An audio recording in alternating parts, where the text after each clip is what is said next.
ஓம் சாய்ராம். இன்றைக்கி நம்ம டிவோட்டி சேனலில் உதியை பற்றி தான் பார்க்க போகிறோம். உதினா ஒன்றும் கிடையாது, விபூதி. இந்த விபூதி பார்த்திங்கன்னா சாய்பாபா கோவிலில் ரொம்பவே பிரசித்தி பெற்றது.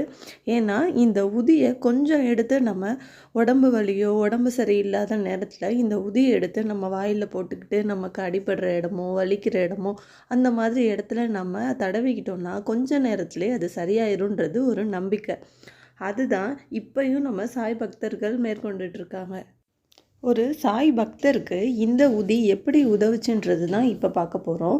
ஒரு ஷீரடிநாதரோட பரம பக்தரான ஒருவரோட மனைவிக்கு பிரசவமான 2 நாள் கழித்து திடீரென வயிறு உப்பி மூச்சு விட முடியாமல் ரொம்பவே கஷ்டப்பட்டுருக்காங்க.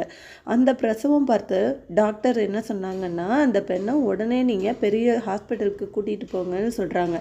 அதை கேட்ட கூடியிருந்த மக்கள் எல்லாருமே அழ ஆரம்பிச்சிடுறாங்க. அந்த நேரத்தில் அந்த பெண்ணோட கணவரான சாய் பக்தர் என்ன பண்ணாருன்னா, தயவு செஞ்சு என் மனைவியை காப்பாற்று அப்படின்னு சத்தம் போட்டு பிரார்த்திக்கிறாரு.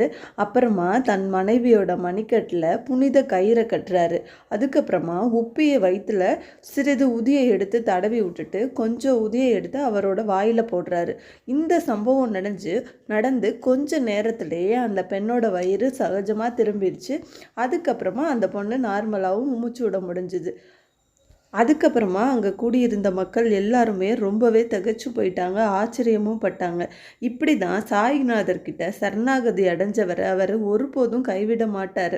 அவர் உதியே மருந்தாகவும் விளங்குது என்பதை எல்லாருக்கும் உணர்த்தினார் அவர். இந்த மாதிரி தான் சாயோட உதி இன்னமும் பல பேருக்கு உதவிட்டு இருக்கு.